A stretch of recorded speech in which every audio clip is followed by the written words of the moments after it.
বিসমিল্লাহির রহমানির রহিম। আসলে বর্তমানে আমরা বাংলাদেশে একটি ঐতিহাসিক বাস্তবতায় বর্তমানে আছি।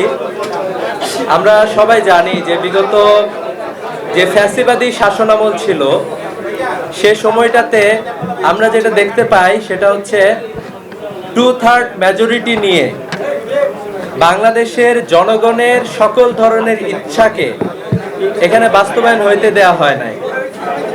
আজকে যারা সরকার গঠন করেছে তাদেরকেও আমরা নানাভাবে দেখেছি যে যারা সরকারে গিয়েছে তারা সেই সময় রাজপথে আন্দোলন করেছিল অনেক ধরনের দাবিতে, তাদের যৌক্তিক দাবিতে তারা আন্দোলন করেছিল। একে একে আমরা দেখেছি জনগণের যে দাবিগুলো ছিল একটা রাষ্ট্র কিভাবে চলবে সে ধরনের দাবিগুলোকে 2/3 মেজরিটি দিয়ে সেগুলোকে বাতিল করা হয়েছিল, খারিজ করা হয়েছিল। আমরা এটাও দেখেছিলাম যে তত্ত্বাবধায়ক সরকার যেটা সংবিধানে অন্তর্ভুক্ত ছিল এবং যেটার মাধ্যমে বাংলাদেশে কয়েকটা ইলেকশন হয়েছিল, ভালো ইলেকশন হয়েছিল, সেই ইলেকশন ব্যবস্থাও এটা বাতিল করা হয়েছে এবং আস্তে আস্তে আমরা একটি ফ্যাসিবাদী শাসন কাঠামো বাংলাদেশে পেয়েছিলাম। দীর্ঘ সময় আমরা লড়াই সংগ্রাম করেছি, বিশেষ করে আমাদের তরুণরা কখনোই রাজপথ থেকে পিছপা হয় না। আমরা যদি দেখি নিরাপদ সড়ক চাই আন্দোলনের কথা দেখি, কোটার বিরুদ্ধে আন্দোলন দেখি, এরপরে সর্বশেষ 24 জুলাই বিপ্লবে, জুলাই অভ্যুত্থানে রাস্তায় শিক্ষার্থীরা নেমে এসেছিল, সাধারণ মানুষ শিক্ষার্থীদের সাথে নেমে এসেছিল এবং আমরা নতুন একটি বাংলাদেশের আকাঙ্ক্ষায় আমাদের প্রায় 1400 ভাই জীবন দিয়েছিল।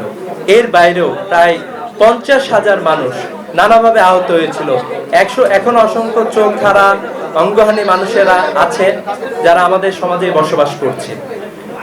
আসলে এত রক্ত, এত জীবনের বিনিময়ে আমরা ভেবেছিলাম যে আমরা একটি সুন্দর বাংলাদেশ পাবো, যেটার আলোচনা মূলত শুরু হয়েছিল নতুন যে সরকার সে সময় গঠিত হয়েছিল, তত্ত্বাবধায়ক অন্তর্বর্তীকালীন সরকার বলি, সেই সরকার মূলত নানাভাবে চেষ্টা করেছিল। ওই সময় রাজনৈতিক দলগুলো চেয়েছিল যে একটা সুন্দর রাজনৈতিক ব্যবস্থা বাংলাদেশে থাকুক। আমরা একটা বাংলাদেশের সুন্দর কালচার চেয়েছিলাম, যেই কালচারে সরকার এবং বিরোধী দলের সমান রিপ্রেজেন্টেশন থাকবে। যেই কালচারে আমরা এটাও দেখতে চেয়েছিলাম যে একপাক্ষিকভাবে সমস্ত ক্ষমতা প্রধানমন্ত্রীর হাতে থাকবে না। অনেকগুলো বিষয় সেখানে আলাপ আলোচনা হয়েছিল, সব রাজনৈতিক দলগুলো সেখানে গিয়েছিল। নতুন বাংলাদেশ আমরা কেমন চাচ্ছি এটার একটা রিফ্লেকশন সেখানে আমরা ভেবেছিলাম যে আমরা পাবো।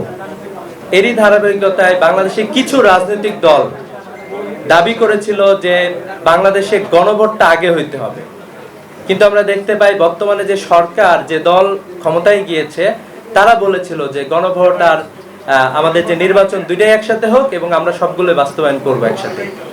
কিন্তু আমরা তখনও দেখেছিলাম যে কিছু রাজনৈতিক দল তারা বলেছিল যে জামাত ইসলামী সহ বেশ কয়েকটি রাজনৈতিক দল বলেছিল যে আগে গণভোট হইতে হবে। তা আমরা ভেবেছিলাম যে এর মধ্য দিয়ে, গণভোটের মধ্য দিয়ে আমরা সংস্কার করব এবং এরপরে জাতীয় নির্বাচন হবে। কিন্তু তৎকালীন সরকারের যারা কর্তা ব্যক্তি, তৎকালীন বর্তমান যারা সরকারে ছিলেন, যারা সে বৈঠকগুলোতে গিয়েছিলেন, এখানে শিশির মনির ভাই আছেন, সরোয়ার তুষার ভাইরা আছেন, তারা আরো বিস্তারিত বলবেন ইনশাআল্লাহ। তারা এই দাবিকে নাকচ করেছিল, তারা বলছিল যে আমরা সবগুলো অ্যাকোমোডেট করব।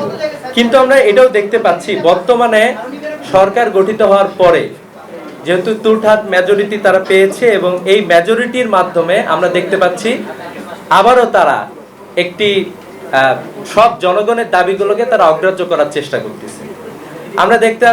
আমরা যেটা দেখলাম যে ওনারা আসলে সংবিধানের দোহাই দিচ্ছেন এবং হচ্ছে 2/3 মেজরিটিকে ধরেই তারা সবগুলো পরিবর্তন নিয়ে আসতে চাচ্ছেন। আমরা যেটা বলতে চাই সেটা হলো যে বর্তমান সরকার গঠিত হয়েছে 51% মানুষের ভোটে তারা নির্বাচিত হয়েছে। পক্ষান্তরে বাংলাদেশের সংস্কার চেয়েছে 69% মানুষ। 69% মানুষের যে চাওয়া রয়েছিল, তারা যে সংস্কার বাংলাদেশে রিয়েলি চাচ্ছে, তাদের দাবিকে অগ্রাহ্য করার একটা পায়তারা আমরা দেখতে পাচ্ছি।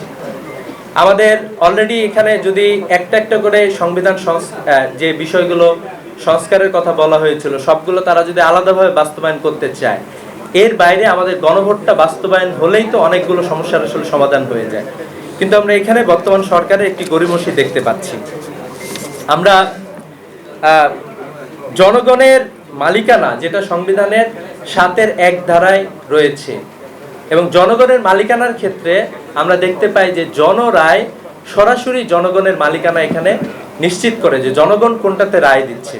জনগণ, অধিকাংশ জনগণই সংস্কারের পক্ষে রায় দিয়েছে, কিন্তু বর্তমান সরকার তারা এই যে 2/3 এই মেজরিটি দিয়েই তারা জনরায়কে উপেক্ষা করার জন্য আমরা বুঝতে পারছি তারা সব ধরনের আয়োজন তারা সম্পূর্ণ করতেছে। তো এরকম একটি জায়গায় আমরা বিশ্বাস করি যে তারা অন্তত বিগত ফ্যাসিবাদী রেজিমের তারা দেখেছে যে বাংলাদেশের রাজনৈতিক কালচারটা কোথায় গিয়েছিল।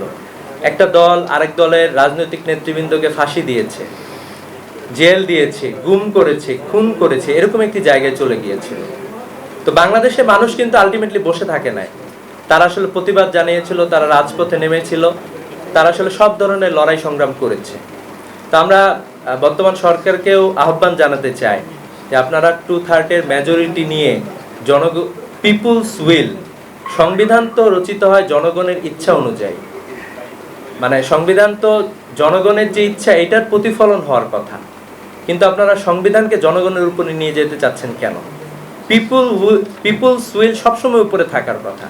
পিপুল কোন জায়গায় আগ্রহ পোষণ করেছে, জনগণ কোথায় রায় দিয়েছে, এই জনরায়কে আমরা বিশ্বাস করি যে চক্রান্ত তারা করতেছেন এবং নানাভাবে কথার মার পেঁচে তারা সংখ্যাগরিষ্ঠ নিয়ে এটাকে উপেক্ষা করার চেষ্টা করতেছে। তো এই জায়গা থেকে আমি সচেতন নাগরিক সমাজ এবং ছাত্র শক্তিকে ধন্যবাদ জানাই, তারা একটি গোল টেবিলের আয়োজন করেছে এবং আমরা বিশ্বাস করি যে আমাদের বক্তব্যের মাধ্যমে, আমাদের কথার মাধ্যমে প্রয়োজনে আমরা রাজপথে নামতেও প্রস্তুত আছি।